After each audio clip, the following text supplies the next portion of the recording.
Արագածոտնի մարզային գրադարանի սիրելի հետևորդներ, աշտարակը և նրա անվանի մարդիկ շարքը շարունակում է ձեզ ներկայացնել անվանի աշտարակցիներին և բացառությամբ այսօր կխոսենք ծնունդով վանեցի, բայց աշտարակի գիտական և մշակութային կյանքում շատ կարևոր դերակատարում ունեցած բանաստեղծ արձակագիր, գրական հասարակական գործիչ Վահրամ Ալազանի մասին։ Վահրամ Ալազան, Եղեռնից Մազապուրծ մի պատանի, սովետական առաջին տարիների միակ տպարանում բանվոր, այնուհետև բանաստեղծ և գրական նվիրյալ գործիչ։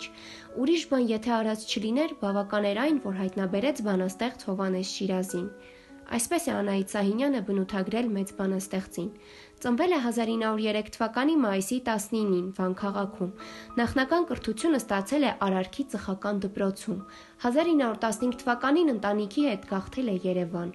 Գրել սկսել է աշակերտական տարիներից, տպագրվել 1921 թվականից։ Առանձին գրքերով լույս են տեսել բանաստեղծի 30-ից ավել աշխատություններ։ Սիլվա Կապուտիկյանը Ալազանի մասին գրել է. «Ես այդ մարդուն գիտեի, բանաստեղծ Ալազանն էր։ Աբովյան փողոցի մայթերին հաճախ էի տեսնում նրա ազդեցիկ կերպարանքը, բարձրահասակ, բաց գույնի կլորավուն ակնոցներով ու անբաժան իր կնոջ՝ Մարիկ ու Շարժուն Մարոյի հետ թևանցուկ։ 1936 թվականին անհիմն մեղադրանքների հիման վրա դատապարտվում է 10 տարվա ազատազրկման։ 1946 թվականին վերադառնում է հայրենիք, սակայն որպես նախկին քաղաքական բանտարկյալ թույլ չեն տալիս ապրել Երևանում և արտաքսում են աշտարակ։ 2 տարի բանաստեղծը և իր կինը նվիրվում են Պաշպրոշյանի անվան տուն-թանգարանի հիմնադրման աշխատանքներին։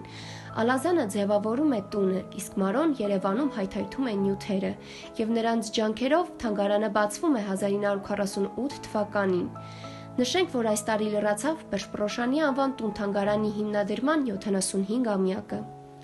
Վահրամ Ալազանը մահացել է 1966 թվականի մայիսի 17-ին։ Նա պատկանում է այն գրողների թվին, որոնք չեն մոռացվում, և որպես մարդ և որպես ստեղծագործող ապրում են բոլորի հետ։